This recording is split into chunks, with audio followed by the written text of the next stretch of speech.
Selamat beraktivitas ya guys, hari ini Mimin akan menceritakan asal-usul batik. 2 Oktober adalah Hari Batik di negara Indonesia. Batik berasal dari kata dalam bahasa Jawa, yaitu amba, yang berarti menulis, dan titik yang berarti titik-titik. Batik merujuk pada teknik pembuatan pola di atas kain dengan menggunakan lilin malam sebagai bahan perintang warna. Proses ini melibatkan penggunaan lilin untuk menutupi area tertentu dari kain sebelum dicelup ke dalam pewarna, sehingga tercipta pola yang khas. Batik sudah dikenal di Nusantara sejak zaman dahulu, bahkan sebelum masa kerajaan-kerajaan besar di Indonesia. Beberapa teori menyebutkan bahwa teknik batik diperkenalkan dari India atau Tiongkok karena pengaruh perdagangan internasional. Namun, seiring berjalannya waktu, teknik ini berkembang menjadi seni dan budaya yang sangat khas di Indonesia, khususnya di Jawa Sejarah Batik di Indonesia, Yawan 1. Era Kerajaan abad ke-6 hingga ke-10. Pada masa kerajaan Hindu-Buddha, seperti kerajaan Mataram kuno di Jawa, sudah ada bukti awal dari teknik pewarnaan kain yang mirip dengan batik. Kain-kain ini digunakan oleh kaum bangsawan dan keluarga kerajaan. Perkembangan batik di masa kerajaan Islam abad ke-16. Pada masa kerajaan Mataram Islam, batik menjadi lebih dikenal dan berkembang pesat.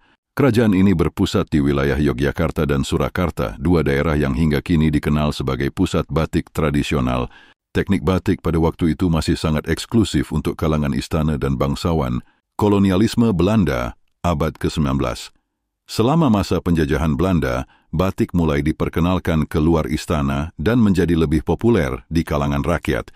Pada masa ini, batik tulis masih sangat dominan, tetapi mulai muncul batik cap yang mempermudah proses produksi. Munculnya batik cap akhir abad ke-19 hingga awal abad ke-20. Di masa ini, batik cap diperkenalkan sebagai alternatif yang lebih cepat dan murah daripada batik tulis. Batik cap menggunakan cetakan tembaga untuk menerapkan lilin ke kain, mempercepat proses pembuatan, dan menjadikan batik lebih terjangkau untuk masyarakat umum muslimah. Pengakuan internasional 2009. Pada tanggal 2 Oktober 2009, UNESCO mengakui batik Indonesia sebagai Masterpiece of Oral and Intangible Heritage of Humanity. Pengakuan ini semakin memperkuat posisi batik sebagai warisan budaya dunia. Makna dan filosofi. Batik bukan hanya kain dengan motif yang indah, tetapi juga syarat dengan makna filosofis. Setiap motif batik tradisional memiliki makna tersendiri yang berkaitan dengan kehidupan, alam, serta ajaran moral dan spiritual. Misalnya motif parang melambangkan perjuangan dan kekuatan, sementara motif kawung sering diartikan sebagai simbol kesucian dan keadilan. Jenis-jenis batik Gao. Batik keraton. Batik ini merupakan batik yang berasal dari lingkungan keraton, istana, Yogyakarta, dan Surakarta.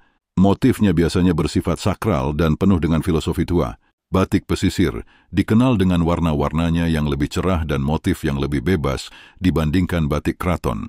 Batik pesisir dipengaruhi oleh budaya Tionghoa dan luar negeri karena letak geografis daerah pesisir yang lebih terbuka terhadap perdagangan triga. Batik modern. Batik ini lebih fleksibel dalam penggunaan warna dan motif. Banyak digunakan untuk fashion dan dekorasi kontemporer, meskipun tetap mempertahankan elemen-elemen tradisional. Secara keseluruhan, batik bukan hanya sekadar kain, tetapi juga simbol identitas, seni, dan sejarah panjang Indonesia yang kaya akan nilai budaya. Semoga video kali ini memberikan wawasan tambahan buat kalian bangsa Indonesia agar lebih mencintai produk bangsa. Jangan lupa klik like, subscribe, dan share video ini ke teman kalian. Terima kasih.